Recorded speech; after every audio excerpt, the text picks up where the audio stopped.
I'm playing the role of Rose Gonzalez. Isa akong mabait na ina, single mom, at talagang tinataguyod yung anak ko para makapagtapos ng pag-aaral. Kalimutan na natin lahat. Magsimula tayo ulit, alang-alang sa mga bata.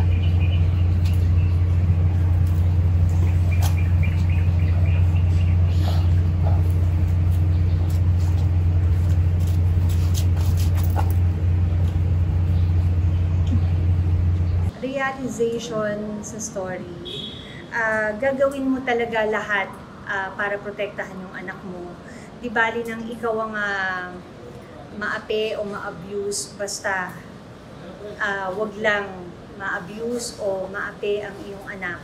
At talagang gagawin mo, magsistrive ka mabuti, makatapos lang ng pag-aaral yung anak mo. Hello everyone! Ini-invite ko po kayo manood ng Wish Ko Lang every Saturday, this Saturday, 4 p.m.